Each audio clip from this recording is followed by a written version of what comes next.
നരേന്ദ്രമോദിജിയുടെ വികസന പ്രവർത്തനങ്ങൾ കേരളത്തിലെ തദ്ദേശ സ്വയംഭരണ സ്ഥാപനങ്ങളിലും എത്താനുള്ള വോട്ടാണ് ഇത്തവണ കേരളത്തിലെ ജനങ്ങൾ രേഖപ്പെടുത്തുന്നത്. പാലക്കാട് നഗരത്തിൽ കഴിഞ്ഞ 10 വർഷക്കാലമായിട്ട് തുടർന്നു വരുന്ന വികസന പ്രവർത്തനങ്ങൾക്കുള്ള വികസന തുടർച്ചയ്ക്കായിട്ടുള്ള വോട്ടാണ് പാലക്കാട് നഗരത്തിലെ ജനങ്ങൾ രേഖപ്പെടുത്തുക. വലിയ ഭൂരിപക്ഷത്തിൽ 30-ലധികം സീറ്റുകൾ നേടിക്കൊണ്ട് ഭാരതീയ ജനതാ പാർട്ടിയുടെ നേതൃത്വത്തിലുള്ള ഭരണം പാലക്കാട് നഗരസഭയിൽ ഇത്തവണയും ആവർത്തിക്കും. പാലക്കാടിലെ ജനങ്ങൾ കഴിഞ്ഞ 10 വർഷക്കാലം എന്താണ് വികസനം എന്നുള്ള കണ്ടതുള്ള തിരഞ്ഞെടുപ്പാണ്.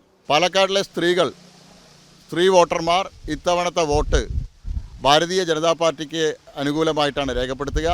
സ്ത്രീകളെ ഇത്രയേറെ ക്രൂരമായിട്ട് ദ്രോഹിച്ച ആ MLA സംരക്ഷിക്കുന്ന നിലപാടാണ് കോൺഗ്രസ് സ്വീകരിച്ചതെന്നുള്ളത്, UDF സ്വീകരിച്ചതെന്നുള്ളത് പാലക്കാട്ടിലെ ജനങ്ങൾ കണ്ടിട്ടുണ്ട്.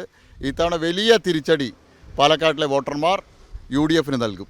ഇന്നലെ രാത്രി പോസ്റ്റർ ഒട്ടിച്ചുകൊണ്ടിരുന്ന BJP പ്രവർത്തകരെ കാറിടിച്ച് കൊല്ലാനുള്ള ശ്രമമാണ് നടന്നത്.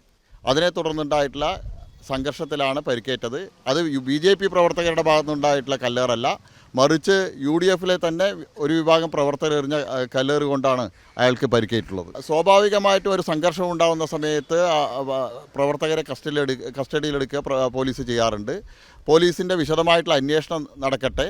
ഞങ്ങളുടെ പ്രവർത്തകർ നിരപരാധികളാണ്. ഞങ്ങളുടെ പ്രവർത്തകർ ബൂത്ത് കെട്ടുന്ന സമയത്ത് ആ പ്രവർത്തകരെ കാറിടിച്ച് കൊല്ലാനുള്ള ശ്രമമാണ് UDFൻ്റെ ഭാഗത്തുനിന്നുണ്ടായത്.